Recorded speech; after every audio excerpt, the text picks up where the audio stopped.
ventriculares. Entonces está el brazo posterior de la cápsula interna, que es lo que está de azulito. Luego sigue un núcleo bastante reticular, por eso su nombre, que se denomina núcleo reticular del tálamo. Y luego más interno, ya limitando con el tálamo como tal, con los tálamos, se encuentra la lámina medular externa. La lámina medular externa, talámica. Bien, pero hasta ahí hemos visto solo un esbozo de la anatomía del tálamo.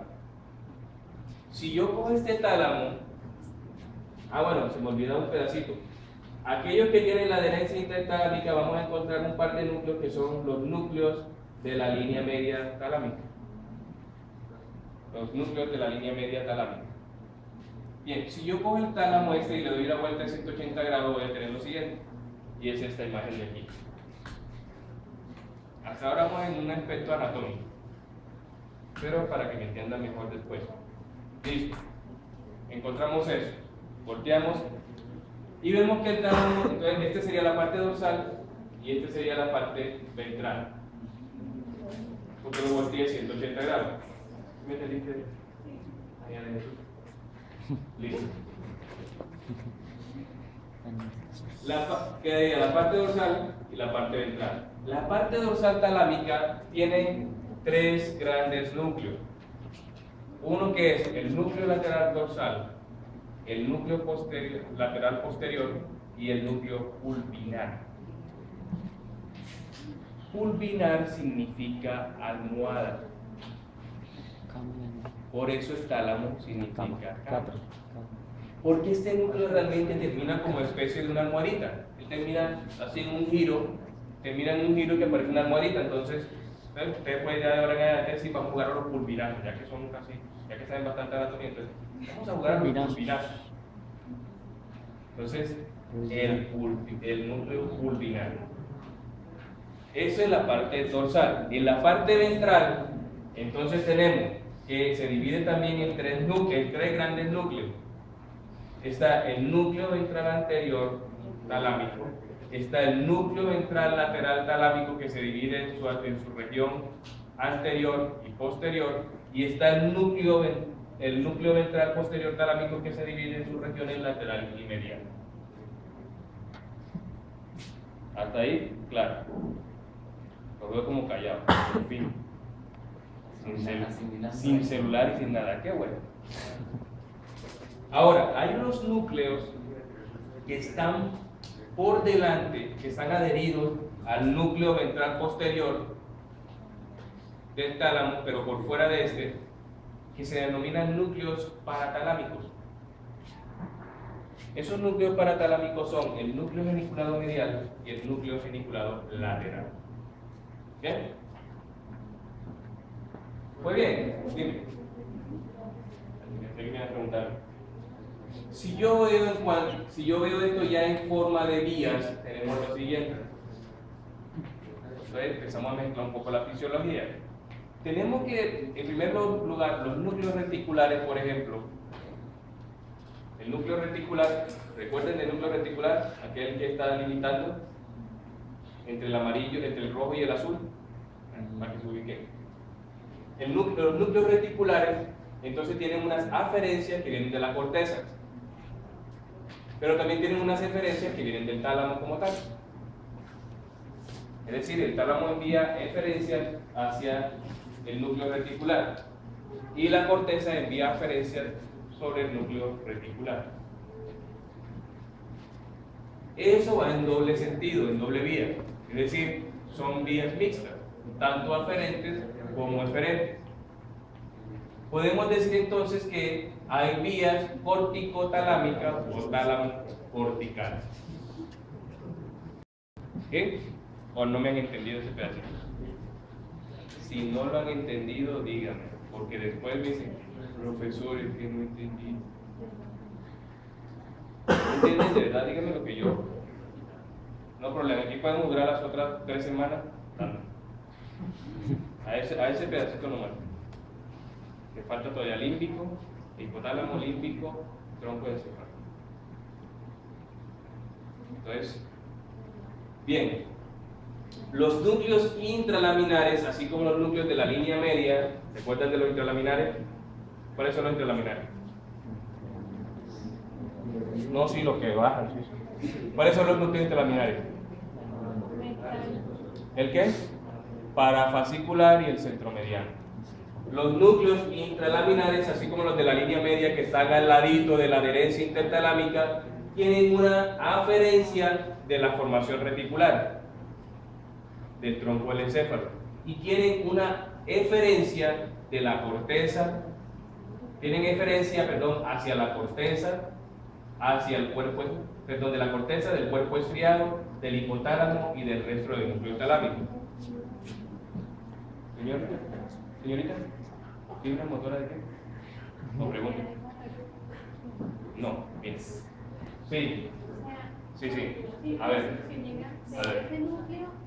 Sí, eso. Tienen una aferencia de la formación reticular del tronco del encéfalo, es decir, motoneuronas que me llevan fibras hacia allá. Pero también tiene una eferencia,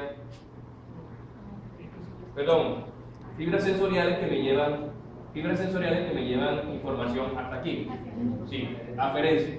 Pero tiene una eferencia, que son fibras piramidales, que me llevan desde la corteza, desde los cuerpos estriados, del hipotálamo y el resto del núcleo talámico hacia allá. Y eferencia. La eferencia es lo que va, lo que sale, y la eferencia es lo que entra. Entonces, entra información de la formación reticular, pero sale información de la corteza, del cuerpo estriado, del hipotálamo. Bien, resulta que estas eferencias y aferencias, no solamente las dos, esto hace que fisiológicamente actúe sobre el estado de vigilia, de atención y de concentración. Es decir, si una persona le lesiona esos núcleos, va a tener problemas con eso. O si una persona, que son los experimentos que han hecho, le lesiona la formación reticular, va a tener problemas con eso. Cuando se empezaron a estudiar los experimentos de sueño y vigilia, o los mecanismos de sueño y vigilia, lo estudiaron con gatos.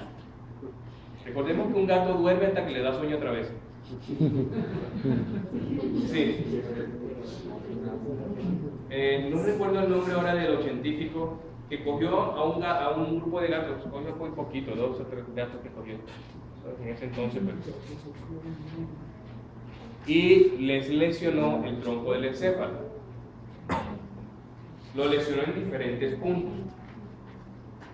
Uno de esos gatos mostró una manifestación bastante particular y es que se le quitó el sueño. Andaba en insomnio total, vigilia 24 horas del día. Obviamente el gato se murió, no puede durar mucho tiempo en vigilia. Cuando el gato murió, le hicieron la autopsia al gato y se encontraron que la zona del tronco del encéfalo que habían lesionado había sido la formación reticular. Entonces fue cuando se dijo y se demostró que esta era la zona asociada con el sueño y la vigilia.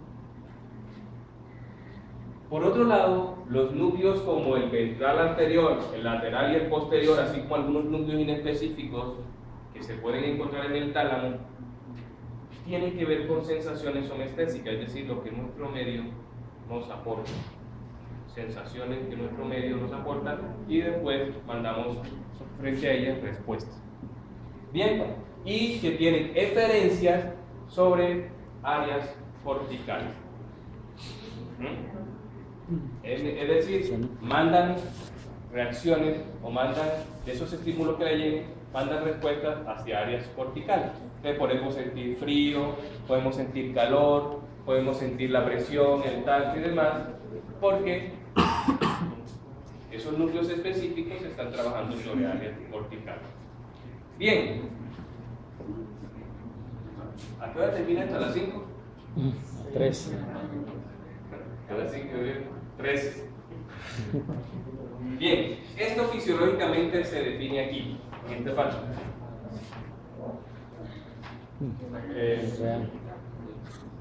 ¿Sí entienden el lenguaje chino? Bien.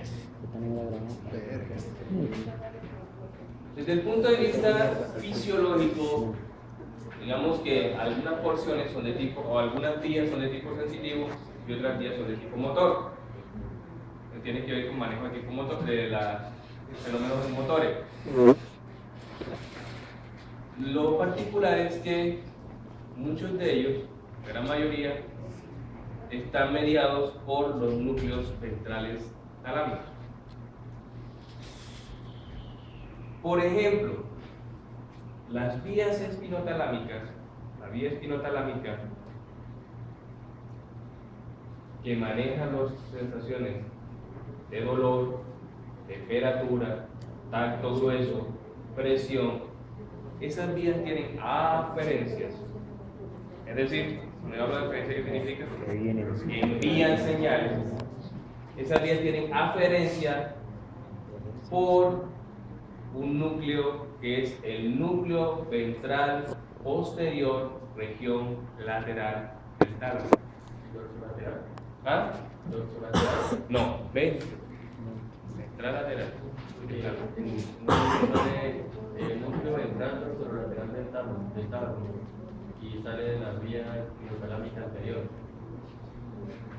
Sí, pero pueda que en ese momento lo que se está haciendo son relevos de proyecciones, pero la vía entra, o sea, penetra por aquí. Hacer relevo obviamente tiene, mira que aquí tiene sentido. Dorsal posterior. Que es el pulvinar, perdón, que por aquí el pulvinar y por acá el dorsal posterior. Puede hacer relevo allí, pero penetra como tal por la vía, por el núcleo, perdón, ventral posterior, región lateral talámica. Hay otra vía, que es la vía lenisco-medial, también es una vía espinotalámica, la vía lenisco-medial, está mediando ahí, que es el fascículo gracilis y el núcleo cuneato. Recuerden un poco la médula espinal, fascículo gracilis y el núcleo cuneato, también entran por esa misma vía, y esa está mediando el fenómeno como la vibración, el tacto fino, la propiocepción consciente, el peso o la sensación de peso y la decisión entre dos puntos. Esos factores sensitivos también tienen aferencias sobre ese núcleo específico, es decir, el núcleo ventral posterior región lateral. ¿Bien? Sin embargo, hay otras vías sensitivas que tienen que ver, por ejemplo, con la cabeza.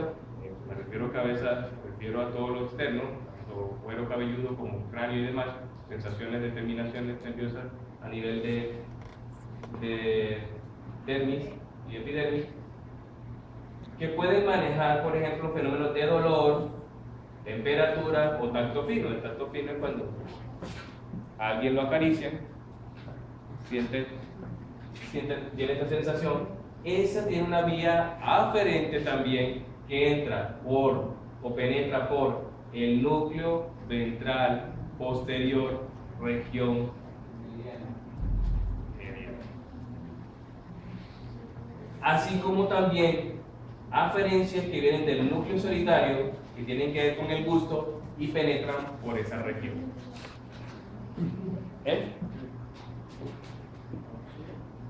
Ahora, asimismo hay algunas aferencias de tipo no sensitivo que tienen que ver con las vías visuales. Una de esas aferencias tiene que ver o viene el tracto óptico y el nervio óptico, y que va hacia la vía 17 y está mediada por el núcleo geniculado lateral. Es decir, tiene aferencia hacia el núcleo geniculado lateral. Y de allí pues va hacia la corteza. Hace conexión, hace relevo hacia la corteza. ¿A qué región de la corteza? 17. ¿Y la 18 y la 19 qué hacen? ¿Cómo? Secundaria. La asociación más bien. Con 20. Bien, lo mismo existen aferencias que van de núcleos cocleares, por ejemplo, de núcleos cocleares hacia la vía auditiva primaria. Entonces, hacen aferencias en el núcleo geniculado medial y luego hacen una inferencia hacia la corteza auditiva primaria. ¿Cuál es la corteza auditiva primaria? 41, 42. Bien. Eso por el lado del área sensitiva. Por otro lado, en cuanto a lo motor, existen otras vías también donde el tálamo, sobre todo la zona ventral talámica, está ejerciendo algunas funciones específicas. Por ejemplo, y acuérdense allí, núcleo reticular talámico. Ese núcleo reticular talámico está por dónde? El globo pálido aquí, el tálamo está por acá, ¿cierto? Hay unas eferencias corticales, que empiezan a formar circuitos. Uno de esos circuitos es el siguiente. De la corteza va hacia los núcleos lenticulares, y en el núcleo lenticular hace un relevo con el globo pálido.